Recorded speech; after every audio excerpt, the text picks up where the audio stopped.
Hello मेरे प्यारे विद्यार्थी, welcome to our my YouTube channel. आप सभी का इस क्लास में स्वागत है। हम लोग क्लास 10 की फिजिक्स पढ़ रहे थे। हाँ, चैप्टर 1 पढ़ रहे थे, कुछ उसमें आगे हम लोग पढ़ रहे थे। अब इसमें क्वेश्चन आंसर देखेंगे। जैसे हम पढ़ लिए थे उत्तल दर्पण का उपयोग, अवतल दर्पण का यूज हो, कॉन्वेक्स मिरर अवतल दर्पण का उपयोग पढ़े थे। आज हम लोग पढ़ेंगे जैसे अवतल दर्पण में उपयोग पढ़े थे कि हम जहाँ हजामती दर्पण में किसको अवतल दर्पण का उपयोग करते हैं, साइड मिरर में उत्तल दर्पण का उपयोग करते हैं, और टॉर्च सर सोलर कुकर में उत्तल दर्पण अवतल दर्पण का उपयोग करते हैं। आज इसका आंसर क्वेश्चन पढ़ना है कि जैसे हजामती वाला है ना, तो उसमें अवतल दर्पण को ही क्यों उपयोग करते हैं, इसका आंसर क्वेश्चन देखेंगे। तो देखिए पहला क्वेश्चन है हजामती दर्पण में हजामती दर्पण में अवतल दर्पण का ही उपयोग क्यों किया जाता है।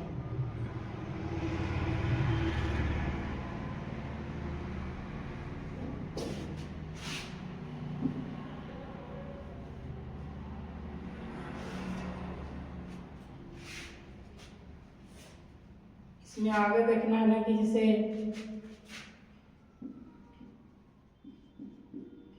हजामती दर्पण में अवतल दर्पण का ही उपयोग क्यों किया जाता है। कहने का मतलब है कि इसमें जो हजामती दर्पण में उपयोग करते हैं तो अवतल दर्पण का ही क्यों करते हैं, उत्तल दर्पण क्यों नहीं करते हैं, तो इसका आंसर समझना है।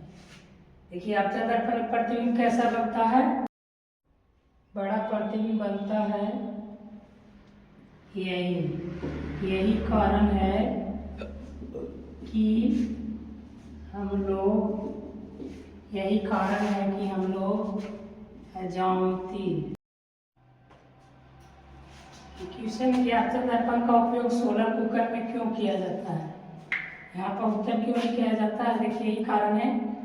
अवतल दर्पण है कि उसमें आकर बिंदु एक जगह absorb होता है, उसमें उत्तल दर्पण में चारों तरफ फैलती है। तो देखिए जब प्रकाश की किरण प्रधान अक्ष के समानांतर भेजा जाता है तो परावर्तन के बाद फोकस पर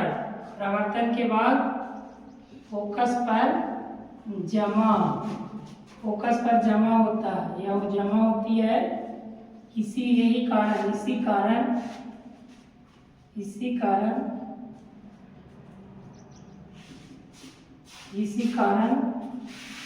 सोलर कुकर में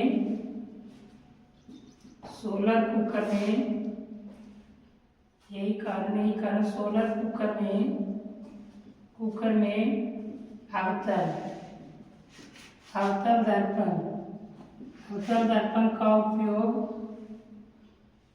दर्पण का उपयोग करते हैं। समझ गए। कह रहा है जब प्रकाश की किरण प्रधान अक्ष के समांतर भेजा जाता है तो परावर्तन के बाद फोकस पर जमा हो जाती है। इसी कारण सोलर कुकर में अवतल दर्पण का उपयोग करते हैं। जैसे उसमें होता है अवतल दर्पण प्रधान फोकस से ही गुजरेगा जब, तो यही कारण क्या जमा हो जाता है। यही कारण है कि इसमें हम लोग जितना किरण आएगा सब यही से आएगा, जो भी जाएगा सब परावर्तन के बाद फोकस से आकर गुजरेगा। यही कारण है कि इसको हम अवतल दर्पण का उपयोग सोलर कुकर में अवतल दर्पण का उपयोग करते हैं। ठीक है, एक क्वेश्चन समझ में आ गया। अब हम बताते हैं कि गाड़ियों के हेडलाइट। अब अगला क्वेश्चन समझेंगे कि गाड़ी के साइड हेडलाइट में अवतल दर्पण का क्यों यूज करते हैं, उपयोग क्यों करते हैं। अगला क्वेश्चन समझते हैं। ये आंसर क्वेश्चन है, आप लिख के याद कर लीजिएगा। गाड़ियों के हेडलाइट में अगला क्वेश्चन है गाड़ियों के हेडलाइट में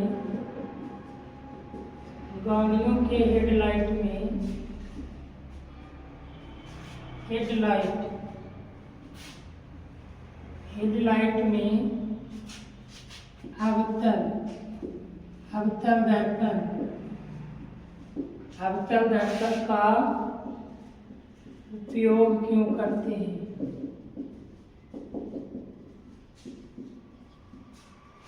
उपयोग क्यों करते हैं, इसका आंसर आपका क्या होगा।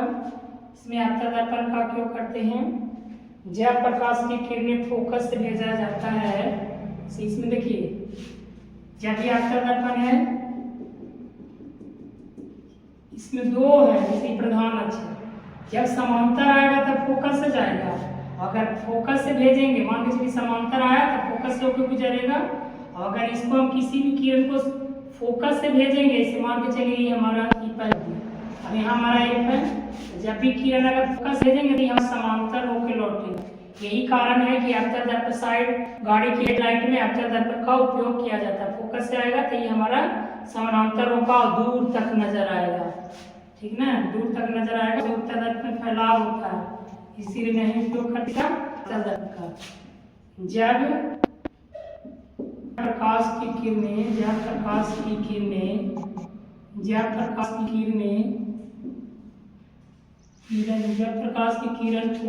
किरणें को फोकस से भेजा जाता है,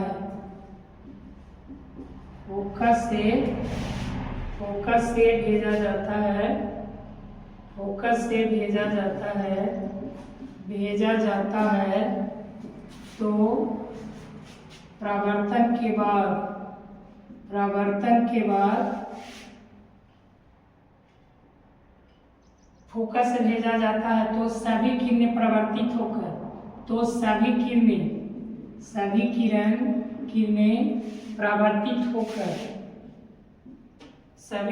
परावर्तित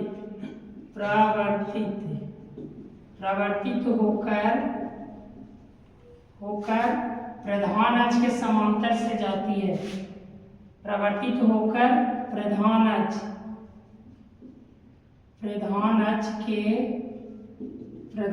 के समानांतर से जाती है। इसी कारण यही कारण है कि गाड़ियों का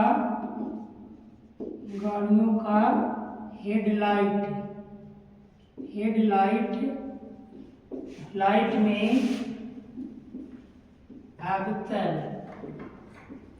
अवतल दर्पण का उपयोग करते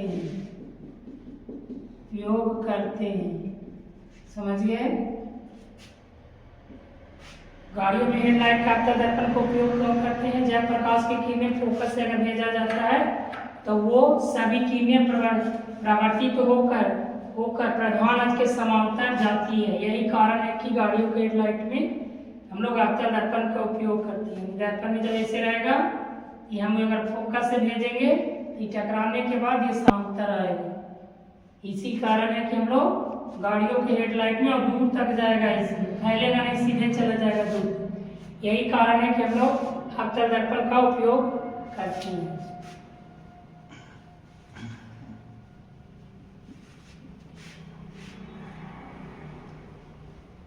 अब अगला क्वेश्चन है कि उत्तल दर्पण का पूरा स्ट्रीट लाइट में उपयोग किया जाता है। स्ट्रीट लाइट जो रोड पे लगा होता है ना, ऐसे खम्बा जैसा, उसको बोलते हैं। रोड किनार पे देखे होंगे, बड़ा शहर में लगा रहता है ऐसे, इसी को बोलते हैं। तो कह रहा है कि इसमें उत्तल दर्पण का उपयोग क्यों करते हैं। पहले आप ये समझिए कि उसमें तो उत्तल दर्पण में जो किरण के चारों तरफ फैलाता है ना, उसमें अवतल दर्पण में एक जगह फोकस पर नहीं लेके जाता है, और इसमें उत्तल दर्पण में है ना कि चारों तरफ उसको फैलाएगा। चलिए इसका क्वेश्चन लिख लीजिए। पहले क्वेश्चन क्या है कि उत्तल दर्पण का उपयोग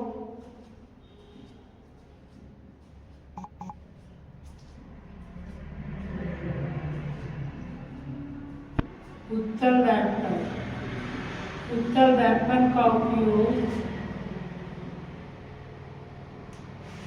दर्पण का उपयोग स्ट्रीट लाइट में क्यों किया जाता है। स्ट्रीट लाइट में क्यों किया जाता है। लाइट में क्यों किया जाता है।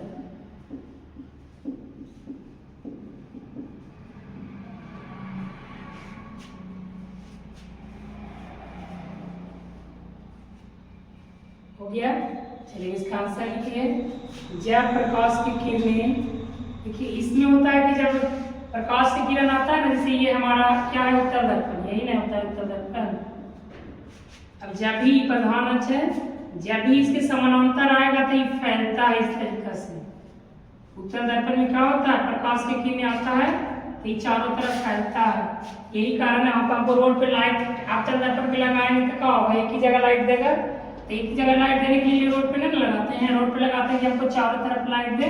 तो इसीलिए हम लोग उत्तल दर्पण का काम है लाइट को चारों तरफ फैलाना। तो इसीलिए हम लोग यहाँ पर उत्तल दर्पण का प्रयोग करते हैं। जब प्रकाश की किरणें, जब प्रकाश की किरणें को प्रधान अक्ष के समानांतर भेजा जाता है, जब प्रकाश के समांतर प्रधान अक्ष के समांतर भेजा जाता है तो सभी परावर्तित किरण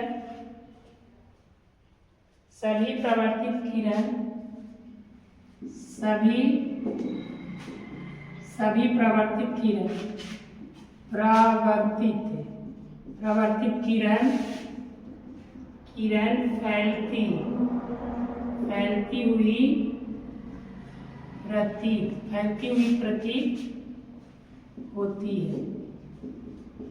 यही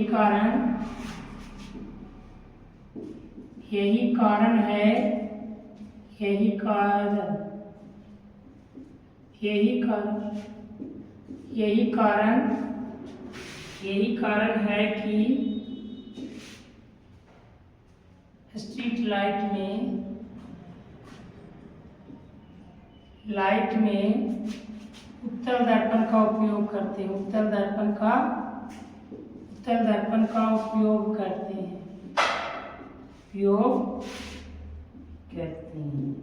समझ गए। इस मेन फोकस यही है कि ये फैलाता है चारों तरफ। कहाँ गया, ये फैलाता है।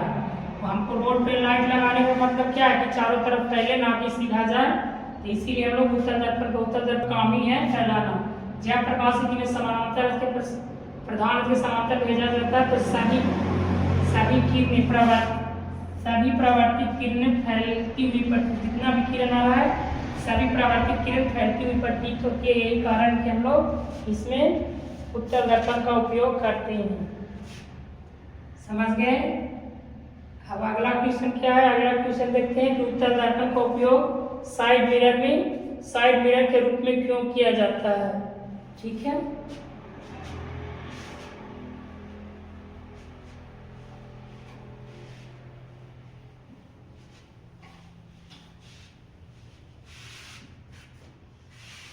अगला प्रश्न है उत्तल दर्पण का उपयोग साइड मिरर में क्यों किया जाता है। साइड मिरर में क्यों किया जाता है,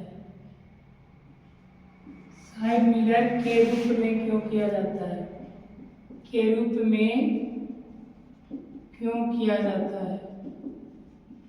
ठीक है,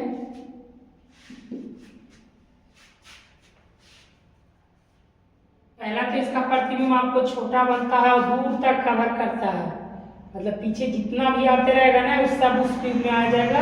और उत्तल दर्पण का प्रतिबिंब छोटा बनता है, यानी पीछे हमारा जितना भी, जैसे साइड मिरर लगाएंगे ना उत्तल दर्पण, तो पीछे हमारा जितना भी रहेगा तो सबका प्रतिबिंब छोटा छोटा करके उस ऐनक में, उस दर्पण में आ जाएगा। यही कारण है कि हम लोग उसका प्रतिबिंब सीधा और छोटा बनता है। मेन फोकस ये है कि प्रतिबिंब सीधा और छोटा बनता है। उसका जो दृष्टि क्षेत्र होता है ज्यादा दूर तक, यानी व्यापक होता है, दूर तक होता है, मतलब बहुत दूर तक भी कवर कर लेता है। इसलिए यही कारण है कि हम लोग साइड मिरर के रूप में उपयोग करते हैं। अगर यही उत्तल दर्पण तो उसका प्रतिबिंब बड़ा बनता है, एक ही आदमी का चेहरा उसमें कवर हो जाता है, इसीलिए उसका उपयोग नहीं किया जाता है। उत्तल दर्पण में देखिए, उत्तल दर्पण का प्रतिबिंब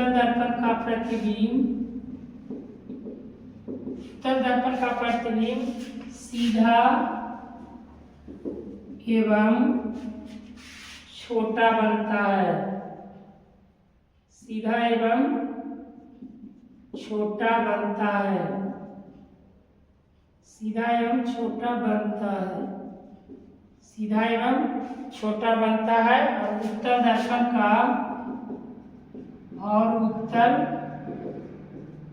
उत्तल दर्पण का दृष्टि क्षेत्र व्यापक होता है, व्यापक होता है। इसी कारण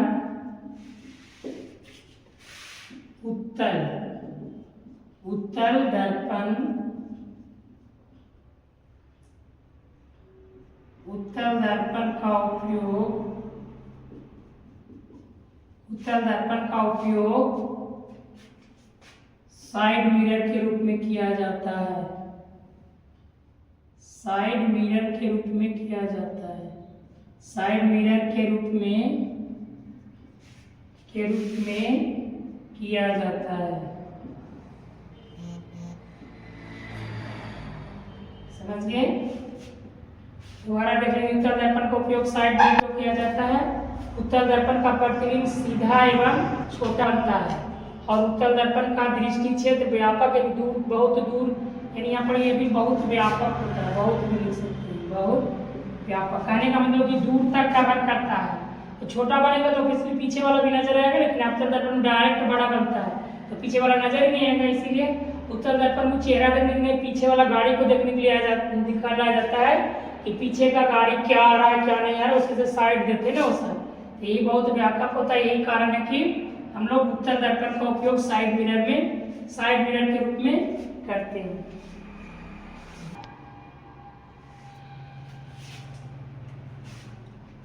यहाँ तक आप समझ गए? यानी हम लोग 4 क्वेश्चन कर लिए, 4-5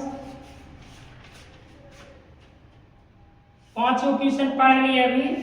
यही जो पीछे वाला जितना पढ़े ना उसका क्वेश्चन आंसर है, ठीक है? यानी उत्तल दर्पण का इसमें क्यों उत्तल दर्पण का उपयोग यहाँ क्यों करते हैं, अवतल दर्पण का मतलब इसमें क्यों करते हैं। चलिए मिलते हैं नेक्स्ट वीडियो में। आपको नेक्स्ट वीडियो में चिन्ह परिपाटी बताएंगे। इसमें जैसे कि वो आपको होता है ना दर्पण सूत्र निकालने के लिए कि उत्तल दर्पण मतलब फोकस माइनस में होगा कि प्लस में होगा, प्रधान अक्ष ऊपर अगर है तो माइनस में होगा, प्रतिबिंब ऊपर बना है तो माइनस से बनेगा, कि नीचे बना तो माइनस में कि प्लस से बनेगा। ये हम लोग अभी चिन्ह परिपाटी देखेंगे नेक्स्ट वीडियो में। चलिए अच्छा।